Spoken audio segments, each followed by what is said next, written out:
performance techniques. Hi coaches, my name is Rashad Elby, I'm Andy Ryland. and on today's episode of Tackleticians, we're going to talk about what to notice on offense.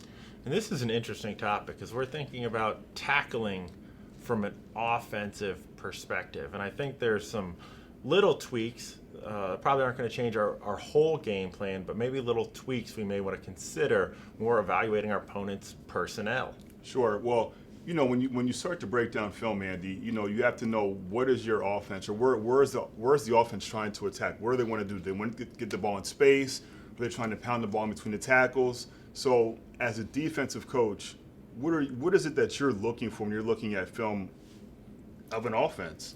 So, the first thing that coaches look at is obviously the tendencies as far as what coverages or what fronts we might want to play, run, pass, those sorts of situations. But we're really looking at what are the situations that they're going to put us in that we're going to have to make tackles. So as you mentioned, that heavy inside run team, I'm going to have to make tackles in and around, a lot of shrapnel, a lot of eye wash, and be really great in small spaces. Probably going to really have to work on my postures and staying strong. Sure. And a lot of those, 3 yards in a cloud of dust team, those extra feet count. So it's really about being strong, winning the collision. A space team, we're looking at the bubbles, we're looking at the rockets, we're looking Sure. at all those swings. So we're thinking, hey, we're going to have to be great in space. It's maybe a little more speed-based training than Sure. kind of that physical in-the-box type training. And we're going to have to be great at a different kind of tracking, that Sure. big space tracking as opposed to navigating the garbage. Sure, and I know on my end when I'm watching film and I'm assessing a defense, my eye goes to what are they doing in the secondary? Is the middle of the field open? Is the middle of the field closed? Are the safeties rocking and rolling? What's the front doing? Is there movement up front? So that's initially where my eyes go, and I'm seeing, hey, where can we attack this defense? Are the flats open? Are they giving us the seams in a cover three? Or what's their technique look like, when they're in man? So those are some of the things that I'm looking at as an offensive coach when I want to assess how are we going to attack this defense. And a great point you brought up is safeties. They're coming down, they're moving, they're rocking and rolling, especially if we have shifts or motions. So here's a quick thought as an offensive coach. If you have a defense that's playing those kind of safeties, you may want to start to look at which one of the safeties is a better tackler, where are their skills at, and say we realize number 28 isn't quite as strong a tackler. They like him in center field. Right. But if we can get this motion into the boundary and Correct. we can reverse the rotation, now he's the down guy. He becomes the tackler now, which is when, as an offensive coach, we want that guy making the tackle because we know if we put our best guy in space with him, we like our chances to win. It's not just about the scheme, it's about the pieces inside of the scheme, right? Correct. So I want those guys.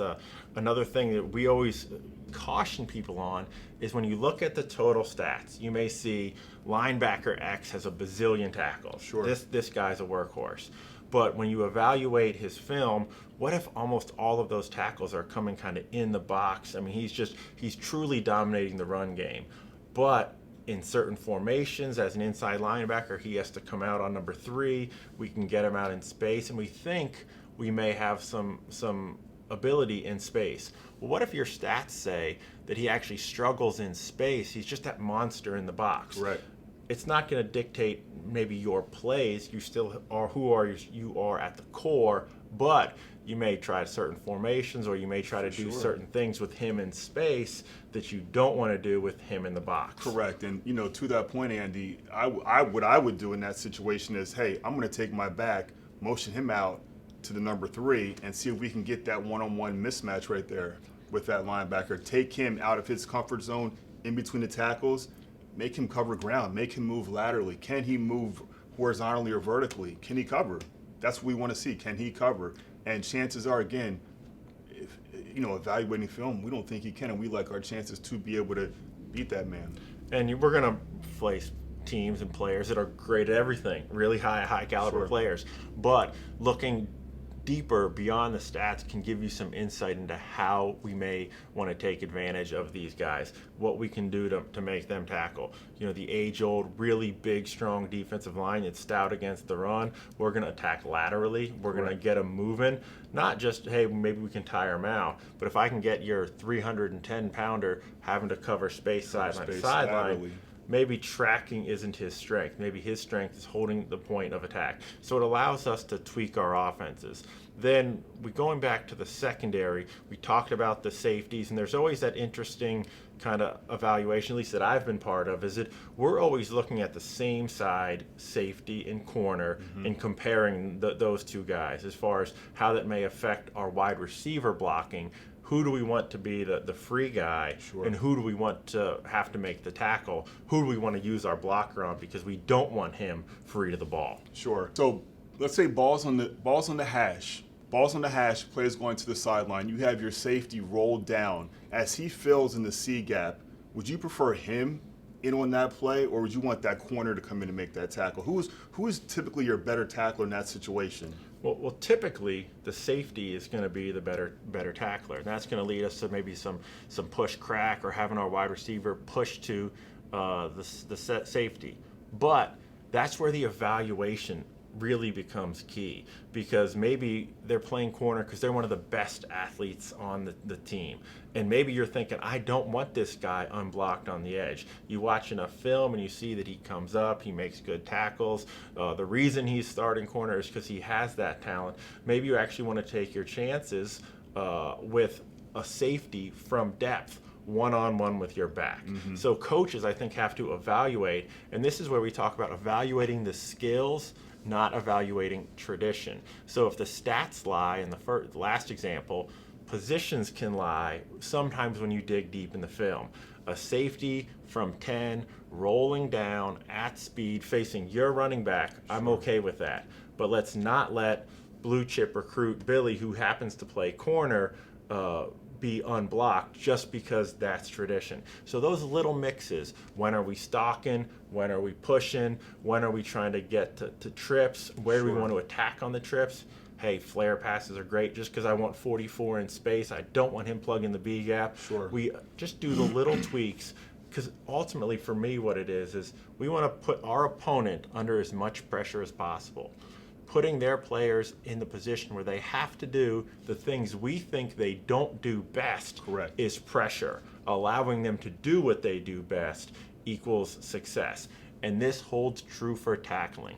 Evaluate the tackling, make them tackle in uncomfortable environments, and then see how our best players hold up against them, not just for one quarter, but remember, we get 60, 80, 100 cracks at it, and how many of those plays can we make? And I know also, Andy, the quarterback on the offensive side, he's the one that's going to really dictate where the ball is going to be going.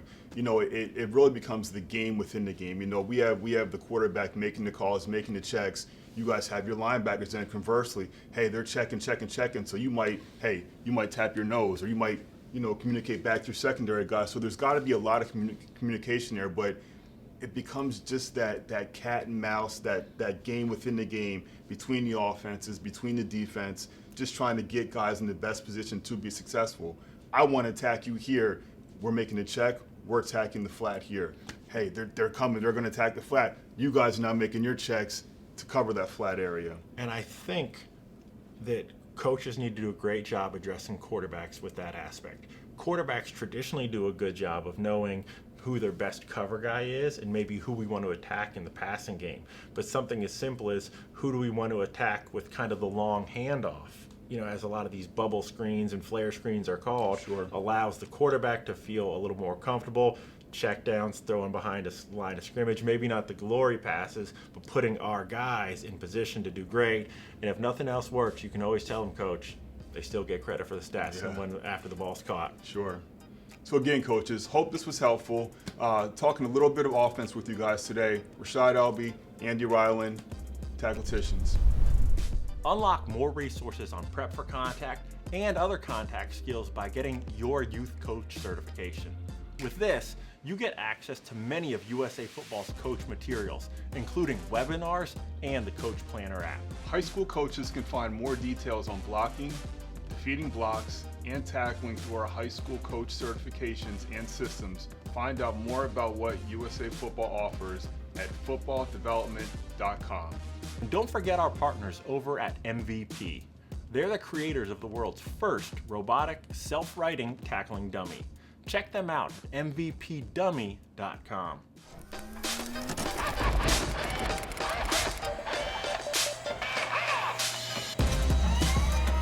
High performance